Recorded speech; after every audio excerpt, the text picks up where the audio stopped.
Hello YouTube, I'm here to show you how I make the Sicilian cauliflower pizza from Blue Apron. I got this box today and I figured I'd give it a try. So, everything here that you see is included in the box.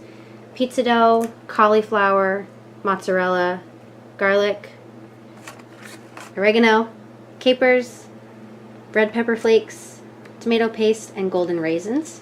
And then you're also going to need some olive oil for when you cook your cauliflower, a rolling pin, a cookie sheet, and then I need 2 cups of water, so that's what that's for. And then cutting board and a knife. So, right now I'm letting my pizza dough come to room temperature, and I'm going to wash and dry my cauliflower, and then cut up my oregano. Okay, so I washed and chopped my cauliflower into, bite-sized pieces or so. Some of them are a little bit smaller than others, but that'll do. And then I also chopped my garlic and chopped my oregano. So now I'm going to break the cheese into small pieces and start cooking up my cauliflower. Now I'm going to add 2 tablespoons of olive oil into my nonstick skillet, and I've got it on, medium-high heat or so.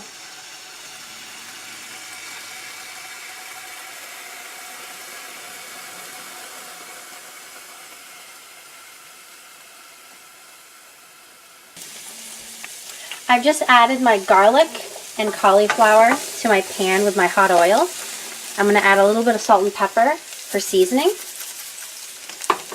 And then I'm going to let this cook for 2 to 3 minutes to soften the cauliflower. I've just added the tomato paste to the cauliflower. Now I'm going to add my capers.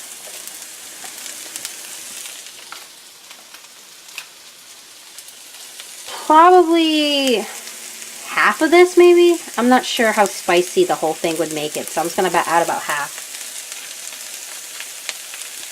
Maybe a little more than half. And then I'm going to add 3/4 of the oregano.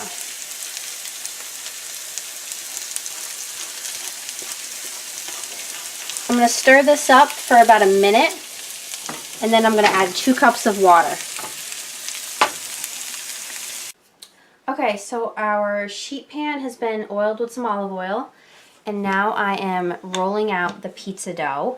The instructions say to do it to about 1/4 of an inch, but just kind of, do it to whatever thickness you prefer, and make sure it fits in your pan. So that's kind of what I'm using as a guide, is the size of the pan. Okay, so I've actually had this going for about 20 minutes. The instructions say 15 to 17, but it just wasn't thickening up to the consistency that I think would be good on a pizza. But I think this is good. So I'm going to preheat the oven to 475, which is really hot. Turn this off, let this cool just for a minute so it's not like boiling when I pour it onto the pizza. Okay, so I poured my cauliflower mixture onto my dough, and I'm now going to just crumble this mozzarella all over the top of it. And then I'm also going to add these golden raisins on top as well. I'm going to put this in the oven at 475 for, let's see, what's it say? 16 to 18 minutes. But obviously I'm going to keep checking on it periodically to make sure it doesn't burn. And if it needs more time, I'll keep it in there longer. But we'll just have to wait and see. So I will show you what the pizza looks like when it's out and finished cooking. Okay, so I just checked on the pizza and it looks pretty done to me. The crust looks golden and everything is all nice and bubbly, so I'm going to pull it out.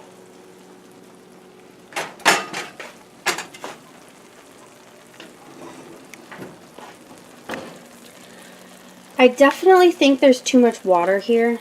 I probably should have only added like a cup and a half at the very most of water. But that's okay. It'll kind of thicken up. I think I'm supposed to let this rest for about 10 minutes anyway.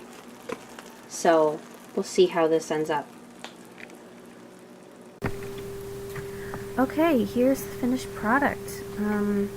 It ended up only being in the oven for about 14 minutes, and I'm glad I checked on it when I did, because if I would have let it go for the full 16 to 18 minutes, like the recipe said, this probably would have been burned. Just because it was at such a high temperature. 475 is pretty hot. And those are, you know, little charred marks on the raisins, those dark spots. So I'm definitely glad I took it out when I did. And then as far as the extra water goes, it wasn't really that much of a problem. As you can see from the bottom left-hand corner of that pizza, there was a little liquid and the light's reflecting off of it. But I don't know if I would cut back as much as I said. Maybe I would go to like 1 3/4 cup, maybe 1 1/2. I would add like half of it and then see what it ends up looking like, because if you add too much, it's probably going to end up like this. But again, it wasn't really that big of a deal, so if you wanted to add 2 cups, you could go right ahead and do that. The taste of this was really good. The crust was awesome. It had a nice texture to it, and just the different flavor combinations on this pizza were really interesting. The raisins gave a nice sweet kick, which was really cool, and the capers and red pepper flakes, you know, gave it just a little bit of spice, which was really cool. And then of course the fresh mozzarella was awesome, and the cauliflower was a very interesting twist. I've never had that on pizza before, so I would definitely have this again. I would give it, you know, 4.5 out of 5 stars. Just, you know, it wasn't like, oh my god, this is the best thing I've ever tasted, but it was definitely very good. So I've also included here the recipe card front and back, so you can take a look at, you know, what the ingredients are and the instruction if you are interested in going out and buying this yourself. Because, you know, you can't get this anymore. The week's passed for Blue Apron, but if you want to make it yourself, you can go out and buy these ingredients. So yeah, that's about it. And you know, also the nutrition information is here as well if you are interested in that. It told me to add salt on like every step, which was really weird. I only added salt in the very beginning when you can see I'm doing it in the picture. So it has a lot less sodium than what the card says it does, just because I did not add as much salt as it wanted me to. But yeah, okay, so that's it. If you have any questions about this, let me know. And if you haven't already watched my unboxing video, go check that out. It includes the cumin crusted pork and like a seared chicken and pan sauce that I got as well. So go check that out, and then stay tuned for the other 2 recipe videos on my channel. Thanks for watching. Bye.